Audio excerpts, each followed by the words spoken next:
bagufashe ku ngufu ukiri umwana ntago ari njyewe ni amajwi y'umuntu biriya mw'abantu uziko mama yari yahangayitse ko bagufashe ku ngufu ukiri umwana ntago ari njyewe shaho si ntago abantu bazi ijwi ryanjye ni umuntu watanze ikiganiro ahantu barangije ntiyari kugira ngo ibintu byabo byihute so uwo muntu ntago muzi nanjye sinzi wabitanze bahita bafata ifoto yanjye bayishyiraho ntago ari njyewe pe nta muntu bafashe ku ngufu haba n'umwana habe na mukuru nta muntu bafashe ku ngufu n'abandi umwana wabikoze ubishaka oya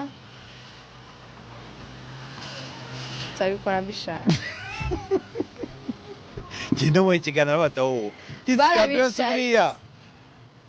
Kabiyonze kaba gafite igikomere kimeze gutyo nta gikomere na kimwe ngiye ngira mu buzima ni uko mpora meze ni uko navutse ni uko nakuze nta gikomere cy'ubuzima ngira mama yarabonye agira ubwoba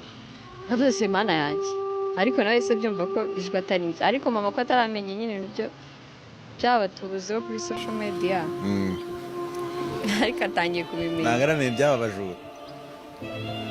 abajura batubeshyera so abantu babibonye n'abantu banditse comment bakavuga ati ntabwo ari Beyonce n'abanditse ngo yo ngo ni Beyonce guys ntabwo ari njyewe